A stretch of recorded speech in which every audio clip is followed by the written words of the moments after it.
بسم الله الرحمن الرحيم الحمد لله وبه نستعين وصلى الله على النبي الأمي محمد وآله وصحبه أجمعين.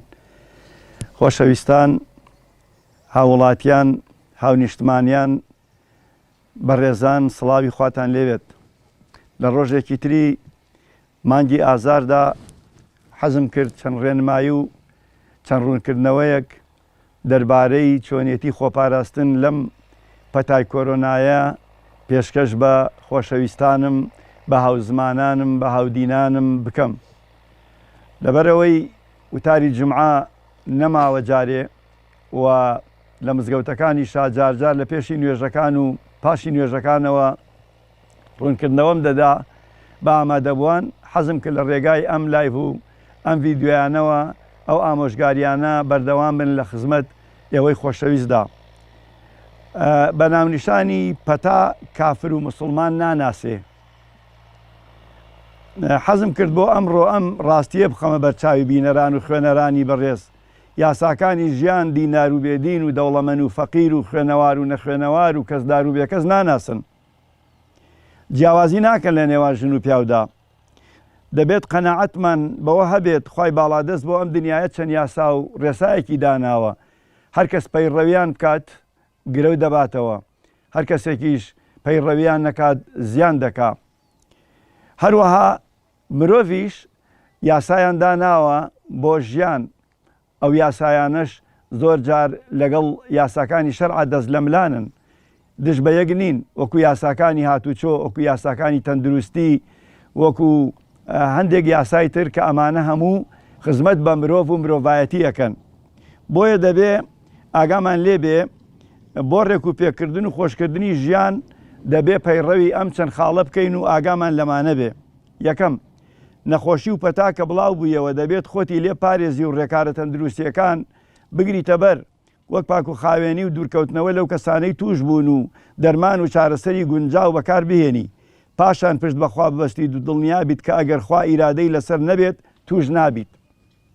یعنی ئەگەر ئێستا بۆ نمونە ئەم پەتای کۆرۆنایە کە بڵاو بووەتەوە، هەموو مرۆڤێک بە تایبەتی مرۆڤی مسلمان واجبە لەسەری پابند بێ بەو ڕێنماییانەوە کە خوا و پێغەمبەری خوا داوایان کردووە و دەستگاکانی تەندروستی دکتۆرە پسپۆڕەکان بە ئێمەیان وتووە بۆ ئەوەی خۆمان پارێزین لەم دەردا.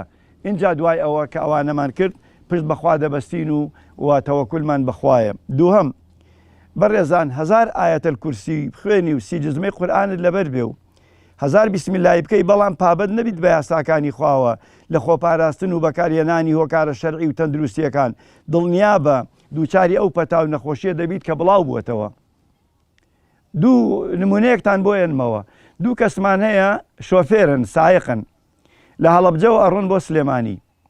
یەکێکیان ئینسانێکی نوێژگەری خواناسی دەست بە دەست نوێژە، بەڵام بەداخەوە لە هاتوچۆ پابند نییە. یاسای ڕێگای بینی سلێمانی وەڵەبجە 100 کیلۆمەترە لە سەعاتێکە، ئەو 150 لێ ئەخوڕێ.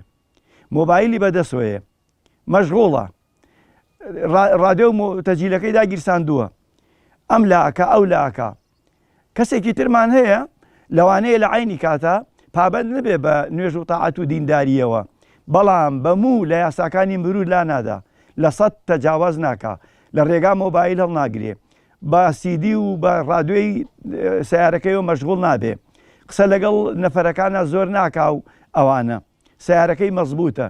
ئەمە لێرەدا ئەبێ قەناعەتمان هەبێ ئەوەی یەکەم هەرچەند دەست بە دەست نوێژە و دیندارە زۆر معەڕەزە بۆ ئەوەی وەرگەڕێ، بۆ ئەوەی دەعم بکە، بەڵام ئەوەی دووهەمیان کەمتر، چونکە پابندە بە یاساکانەوە، لە سنووری خۆی تێناپەڕێ. بۆیە نەخۆشیش هەروایە.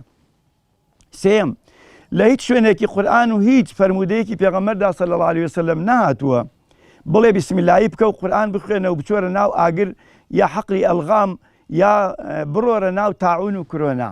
نەمان بینی وەشتیوە بە پێچەوانەوە هەیە، ئەڵێ ئەگەر بیستان تاعون لە شوێنێ بڵاو بوویەوە مەڕۆنە ناوی، ئەوانش لەوێن با دەرنەچن و ئەوانش لەوێن با نەچنە دەرەوە. یا ئەمری نەکردووە، ئەمری نەدەکرد کە لە نەخۆشی گولی خۆمان پارێزین. پێغەمبەری خوا فەرمێ فر من الجزام فرارك من الأسد. چۆن لە شێر کە بنێتە شوێنی ڕائەکەی ئاواش لە نەخۆشی گولی گەڕۆڵی ڕابکە چونکە ئەگوازرێتەوە لە کەسێکەوە بۆ کەسێکی تر. و لە فەرمودەیەکی تری سەحیحدا پێغەمبەری خوا صلی الله علیه و سلم فەرمی با ساغەکان نەکرێنە ناو نەخۆشەکان، با ساغەکان نەچنە ناو نەخۆشەکان. ئەگەر لە بارەی حەیوانیشەوە بوو بێ ئەمە ئەولاتر بۆ مرۆڤ بەکار دێ. کاتێک کە کەسێ نەخۆشە نەخۆشیەکەی لەوانەیە دەگوازرێتەوە دەبێ ئەوانەی کەەوە ساغ و سەلامەت نەچنە لای و ئەوەش نەخۆشە نەچێتە ناو ساغەکان. چوارەم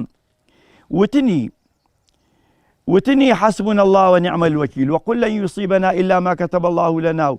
دەیان ئاەت و فەرمودەیتر هەمووی دەبێت لە پاش گرتنەبەری یاساکان بوترێ و بخوێنرێن و قووەتێکی ڕۆحی بەهێزت پێ ببەخشێ، نەک پشتێنی لێ بکەیتەوە و بڵێ خوا حسێبە و خوا ئەرحەم الراحمینە و خوا کەریمە و ئەگەر خوا مەیلی بێ نا هەر خوا کە خۆیە فەرمێ یا ئەیها الذین آمنوا خذوا حذرکم، خۆتان پارێزن ولا تلقوا بأيديكم إلى التهلكة، بەدەستی خۆتان بەرەو تیاچوون مەبن. پێنجەم ئەو هەموو سونەتە جوان و شیرینانەی ڕەسوول الله کردوویەتی و فەرموویەتی بۆ خۆپاراستن و خۆ جوانکردن و خۆشکردنی ژیان بووە، وەک دەست شۆردن پێش نان خواردن و پاش نان خواردن، کاتی دەستنوێژگرتن، خۆشۆردن و غوسڵی سونەتی جومعە و جەژنەکان، نینۆکردن، لابردنی مووی لەش، سەربڕینی ئاژەڵ و کوڵاندنی گۆشت، پەناگرتن بەخوا لەو هەموو ئافاتەی ناوی بردووە لە فەرمودەکاندا وەکو بەڵەکی و گولی و نەخۆشیە خراپەکان سەیل ئەسقام. ئەمانە هەموو بۆچی؟ بۆ ئەوەی ڕێنمایی ئێمە بکە وەک مسلمان، وەک شوێنکەوتەی پێغەمبەری خوا، وەک ئەهلی قورئان کە پابەند بین بەم یاسایانەوە بەم بەرنامانەوە ئینجا تەوەکولی تەواومان بەخوا هەبێ. ئێستا ئێمە لەم دەشتەیەین ئەوە تا مەکینە جووتەکە تۆیان چاندووە بە عەرزە، یعنی دیقەت بە فەلاح گەنم، تۆ و ترۆزی کاڵک تەماتە شووتی خەیار بە پارە ئەیکرێ بە پارەیەکی گران یەنیەتی ئەیکاتە ئەو ئەرزە اینجا دوایی بە مەکینە ئەیکێڵێ ئەیکا بە ژێرەوە ئەو هەموو کرم و مارومێریە لەو زەویایە. بەڵام چونکە تەوەکولی بەخوا هەیە کەوا دەغڵەکەی تۆوەکەی یەک بە دە و یەک بە سەد و یەک بە چەند ببڕێ ئەوە پێڵەن تەوەکول، ئیشی کردووە بژاری ئەکا دەرمانی کردووە اینجا پشت بەخوا بەسێ و بە تەمای خوایەکەوە خوای گەورە ڕستی بدا. ئێمەش لەم بابەتی نەخۆشیە ئەبێ هەموو یاسایە بگرینە بەر، هەموو هەنگاوی هەڵگرین، دوایی پشت بەخوای گەورە ئەبەسین و یەقینمانەیە ئەگەر خوا مەیلی نەبێت توش نابین و ئەگەر خوا مەیلیشی بێ بەو هەموو هۆکارەیشەوە احتیمالی هەیە خوا پەنامان با توش ببین. لە کۆتاییدا دەڵێم نابێت دەستی ئاەتێک بگرین و سوچی حەدیثێک و دوایی بڕیار بدەین و بە خەڵک بڵێن خوا حسێبە، یعنی لە تا ئاەتێک نابێ بەکاربێنی وەکو ئەوەی کەوتوێتی وەیل للمصەلین، وەیل بۆ نوێژکەرەکان، یا ئەواڵێ لا تەقرەبوا الصەلاتە، نزیکی نوێژ مەکەون. ئەوە نا، ئەوە بڕگەیەکە لە ئاەت، ئەبێ ئاەتەکە تەواو بکەین. ئێمەش نابێت لەم بابەتانە ئەبێ پرسیار لە ئەهلی ذیکر بکەین. ئەهلی ذیکری نەخۆشی بریتین لە دکتۆرە پسپۆڕەکان، لە دکتۆرە شارەزاکان، لە دکتۆرە بەڕێزەکان، ئەوان کەوتیان خەتەرە، ترسە، خراپە، خۆ بپارێزن، ئەبێ لە سەداسەد لە گوێیان بکەین و بە دوای قسەکانیان ئەبڕێن. من لە کۆتایە داواکەم لە خوای پەروەردگار بە ناوە شیرینەکانی بە ناوە گەورەکەی کە ئەگەر داوای لێ بکەین وەری دەگرێ، خوایە بمان پارێزە لەم ئافات و بەڵاو پەتایە و لە هەموو دەرد و مصیبەتێک، خوایە لە بێدینی و بێحەیایی و ڕسوابوون و زەلیلی دەستی زاڵمان بمان پارێزە، خوایە ئەو حکوومەت و زلێزانەی ململانەیانە بۆ لە ناوبردنی مرۆڤایەتی و تاڵانکردنی سامان و خێراتمان، خوایە بە قووەت و قودرەتی خۆت ناویان ببیت و بیان کەیت بەپەند بۆ غەیری خۆیان وەک چۆن فرعون و هامان و قارون و نەمرود و کرد بە عیبرەت. خوایە بە هانا و هاوارمانەوە بیت، خوایە ماڵەکانت هاوینە هەواری ئێمە بوون وا ئێستا لەبەر ئەم پەتایە دەرگاکانیان داخراوە، خوایە گیان پەتا هەڵبگرە و لای بە و دەرگای ماڵەکان دواڵا بکەرەوە بە ڕووی نوێژخوێنەکانە. آمين آمين وصلى الله على نبينا محمد وعلى آله وصحبه أجمعين.